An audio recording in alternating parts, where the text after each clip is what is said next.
ആര്യാടൻ ഷൗക്കത്തിനെ സംബന്ധിച്ചിടത്തോളം ആ മണ്ഡലത്തിൽ ഒരു വട്ടം മത്സരിച്ചു എന്ന് മാത്രമല്ല, ആര്യാടൻ മുഹമ്മദ് എന്ന പേരിന് ആ മണ്ഡലത്തിൽ വലിയ പ്രാധാന്യമുണ്ട്. അവിടെ ആര്യാടൻ മുഹമ്മദിൻ്റെ പേര് വെച്ച് മത്സരിച്ചത് കൊണ്ടാണ് ഈ മണ്ഡലം ഉണ്ടായത് 65-ലാണ്. 65-ൽ കുഞ്ഞാലിയുടെ ചരിത്രമൊക്കെ CPM പറയുന്നുണ്ടെങ്കിൽ കൂടി പിന്നീട് ഇങ്ങോട്ട് അവിടെ പല സ്വതന്ത്ര സ്ഥാനാർത്ഥികൾ വന്നുവെങ്കിൽ കൂടി അരിവാൾ ചുറ്റിക നക്ഷത്രത്തിൽ ഒരു സ്ഥാനാർത്ഥിയും മത്സരിച്ച് വിജയിച്ചിട്ടില്ല എന്നൊരു പാരമ്പര്യം കൂടിയുള്ള ഒരു മണ്ഡലമാണത്. ആര്യാടൻ മുഹമ്മദിനെ സംബന്ധിച്ചിടത്തോളം ആ മണ്ഡലം 87 ശേഷം പിന്നീട് ഇങ്ങോട്ട് കൈവിട്ടിട്ടേയില്ല.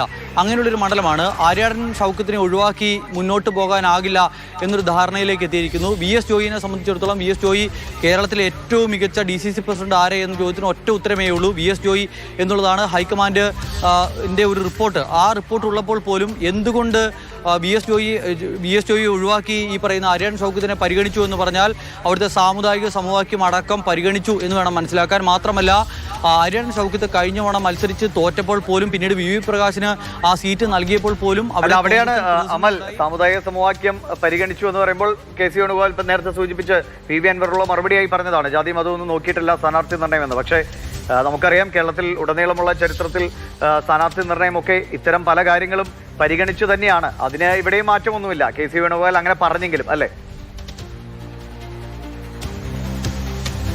42% മുസ്ലിം വോട്ടുള്ള മണ്ഡലമാണ്. നമ്മൾ ജാതി സമവാക്യം പറയുകയാണ് എന്ന് വിചാരിക്കരുത്. കാരണം ഈ കേരളത്തിലെ ഏതെങ്കിലും ഒരു നിയമസഭാ സീറ്റിലോ അല്ലെങ്കിൽ ഒരു ലോക്സഭാ സീറ്റിലോ ഒക്കെ ഒരു സ്ഥാനാർത്ഥി നിർണ്ണയം നടക്കുമ്പോൾ കേരളത്തിലെ ഒരു രാഷ്ട്രീയ പാർട്ടിയും കേരളത്തിലെ വിപ്ലവ പ്രസ്ഥാനങ്ങൾ പോലും ഈ ജാതി സമവാക്യം പാലിക്കാതെ ഒരു സ്ഥാനാർത്ഥി നിർണ്ണയം നടത്താറില്ല എന്നുള്ളതാണ് യാഥാർത്ഥ്യം. നിലവിലെ അവസ്ഥയിൽ നിലമ്പൂരിലെ അവസ്ഥ പരിശോധിച്ചാൽ 42% മുസ്ലിം വോട്ടുള്ള ഒരു മണ്ഡലമാണ്. അതോടൊപ്പം തന്നെ 10% ക്രിസ്ത്യൻ വോട്ടുള്ള മണ്ഡലമാണ്. 48% ഹിന്ദു വോട്ടുള്ള മണ്ഡലമാണ്. അങ്ങനെ ഒരു മണ്ഡലത്തിൽ ആരെ മത്സരിപ്പിക്കണം എന്നൊരു ചോദ്യത്തിന് കോൺഗ്രസിനെ സംബന്ധിച്ച് VS ജോയി ആയിരുന്നു സാധാരണ ഒരു തിരഞ്ഞെടുപ്പായിരുന്നു. ഉപതെരഞ്ഞെടുപ്പ് അല്ല എങ്കിൽ ഉറപ്പായും VS ജോയി മത്സരിക്കേണ്ട ഒരു മണ്ഡലമായിരുന്നു എന്ന കാര്യത്തിൽ സംശയമേ വേണ്ട. പക്ഷേ ഒരു ഉപതെരഞ്ഞെടുപ്പാണ്.